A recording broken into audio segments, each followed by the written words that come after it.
Hey, what's going on, everybody? Monty here. Today's video, real quick, I just wanted to go over external solid state drives for the M1 Mac, and just really Mac, any Mac in general. I did pick this up at Micro Center. This is a Inland Premium 1 terabyte Nvme SSD. You can see here the read speed is up to 3100 megabytes per second. The write speed is up to 2800 megabytes per second. 3D NAND, Ultimate Gaming Solutions, what it says. 1 terabyte Nvme SSD, PCI Express Gen 3. You see here on the back as well. Look at the terabyte rating on it. Check that out. 1600 terabyte write rating for warranty, 3-year warranty as well. That is crazy. 520,000 read, 430,000 write IOPS as well. Crazy drives you're able to see here, but yeah, really nice drive. And I am pairing this with a Thunderbolt 3 enclosure I bought on Amazon as well. This is a Fledging Thunderbolt 3 NVMe enclosure. This is about $140 for this. The drive itself is about $110. Also, the cable that comes with this, you don't want to use it just because, you know, it's really short. It's only about I'd say probably less than 12 inches, maybe, if that. So Apple sells an actual Thunderbolt 3 cable itself. Pick you up one of these. It'll save you a lot of time. You know, and a lot of people that I've been running into have been having problems with the cable that has on these Fledging drives. So I'm just using an Apple Thunderbolt 3 cable I purchased on Amazon as well. And those just plug right in. Just like that. Okay. And now I have the M1 Mac right here. This is my base model. Nothing special. I'll pull that up for you guys. Okay, so all I got plugged in is my CalDigit dock on the left. That's it. And I got power. I got my Razer Naga plugged in. All right, so I'm going to take this Fledging drive. This is the 1 terabyte NVMe SSD. I'm just going to stick it over here.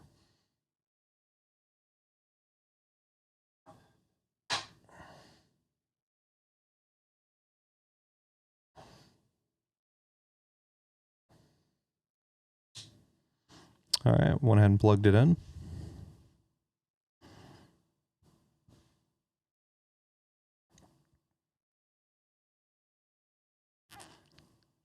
While we're at it, we'll load up a screen recording as well, because why not?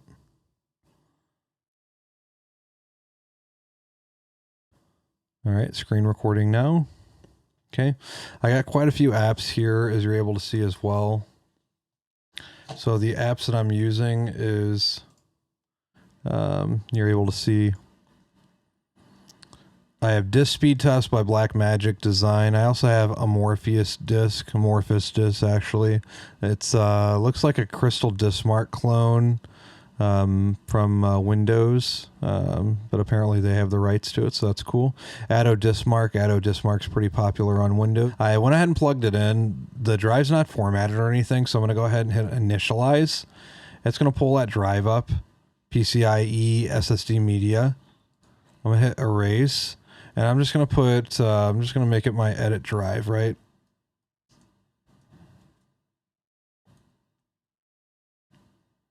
I'm going to leave it APFS because that's what we want for SSDs on a anything past Catalina. We want APFS on SSDs. So edit drive.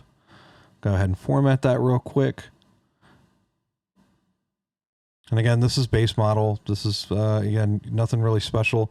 I got a 256. So since this is 256, it is a little short on storage. So again, getting an external SSD is going to make it, you know, a lot better, a lot more bearable to have a low-end SSD on these. So, all right, so I'm going to hide all of these real quick, and we'll just start off one by one. I am curious, like, what I'm going to get off of this as far as speed goes. All right, so we have Aja. Okay. We'll do the Aja one first. Why not? Okay, so I don't know what the preset is originally, 1080p, 16 gig. We can go ahead and hit start.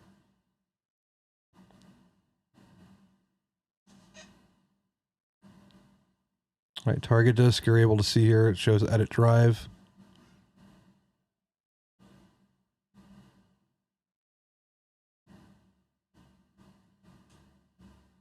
Each benchmark is going to benchmark it a little bit differently as well, so it's something to keep in mind.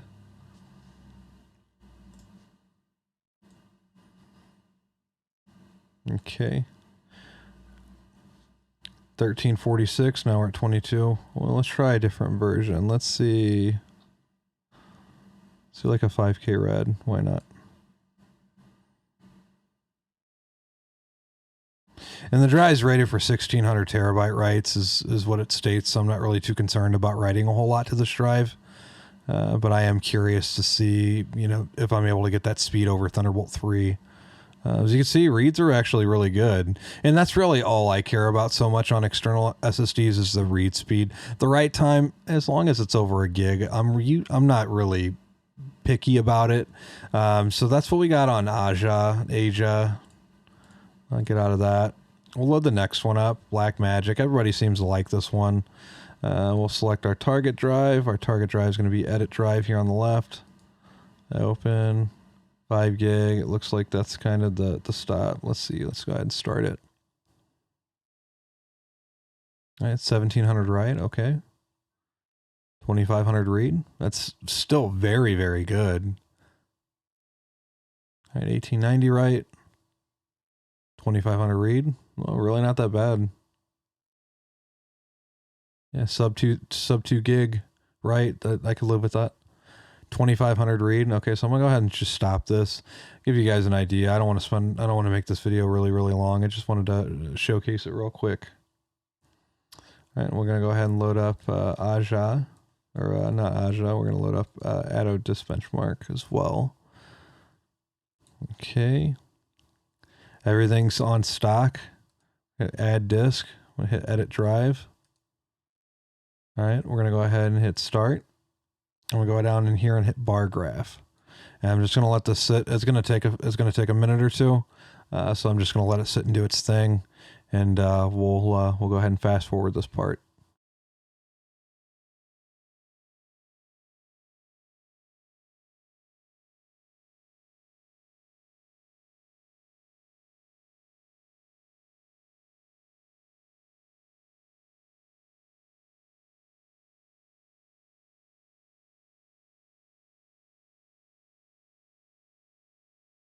All right, you can see it has finished right here.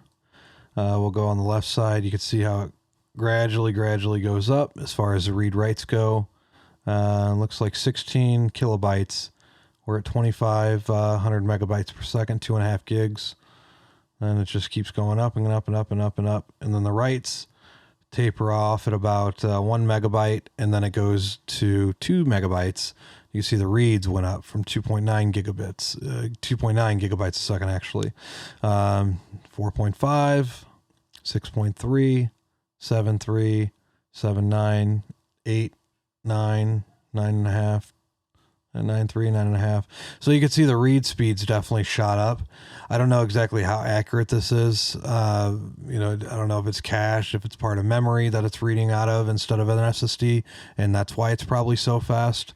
But yeah, you can see here top speed, in the megabytes as far as writes go, 2 gigabytes a second. That's really not that bad for an external storage, right? 2 gigabytes a second write. Read speed, it's really about the same. Again, it's only going to read and write as fast as what this allows it to do anyways. So no matter what we do, it's only going to 3100 megabytes a second read and 2800 write. That's the max that this drive will let it go, this drive itself.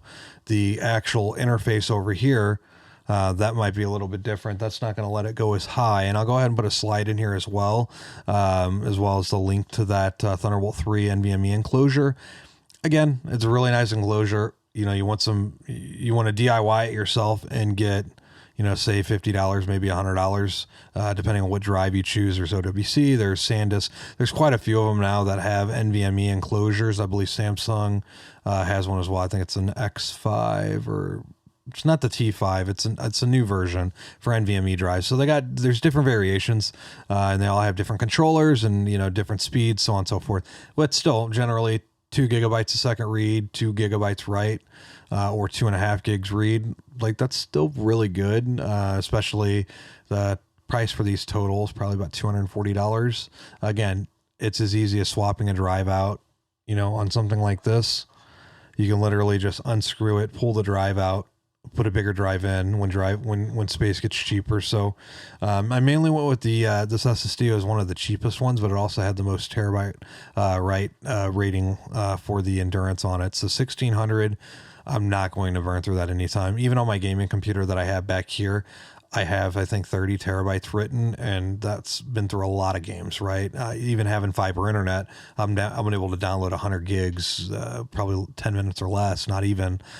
So I'm burning, you know, data through on these SSDs, but just my personal use, like for what I'm going to use this for, this is going to be like my editing setup.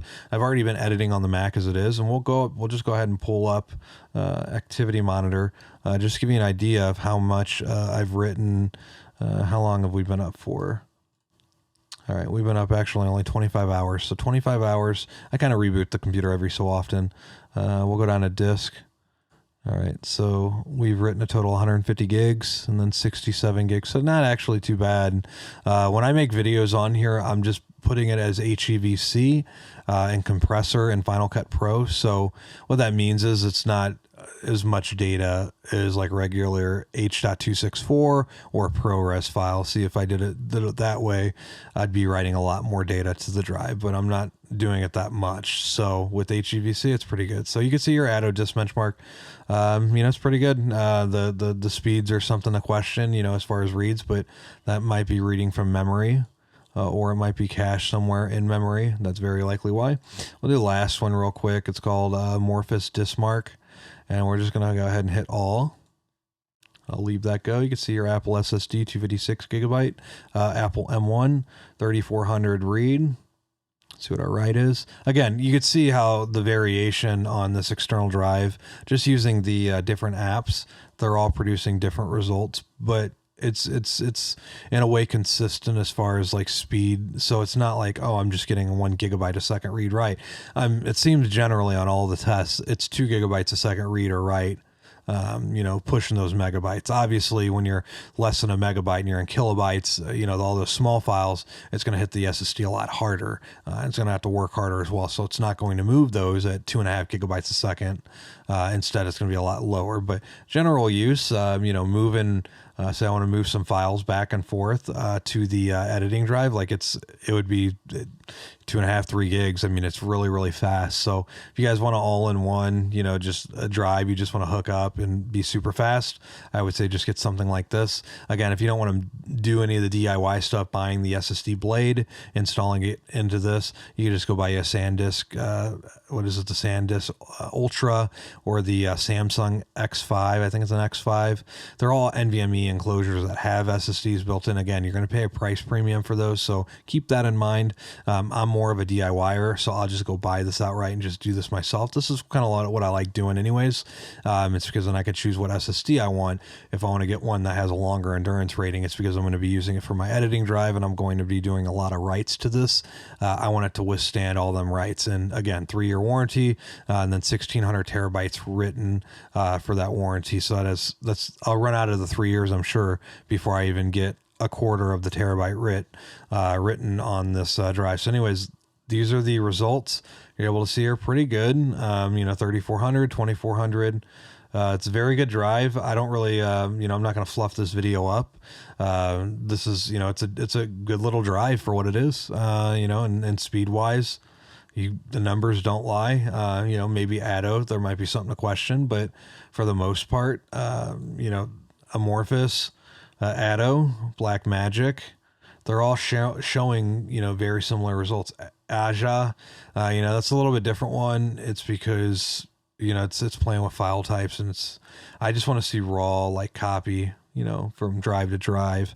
And even the SSD in this Mac is about the same speed as what I'm getting on this external Thunderbolt 3 drive. So it's really, really good. You know, it's almost like a 1-to-1 ratio. So if I want to transfer data from here, boom, to here, you know, 2 to 3 gigs a second, really, really fast.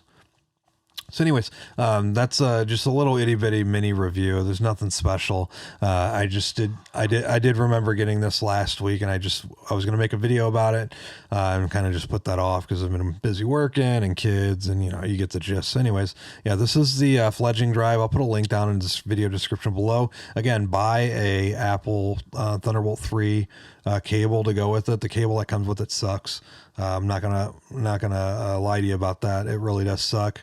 It's too short, and a lot of people have disconnection issues. So buy yourself the cable. It'll save you some trouble.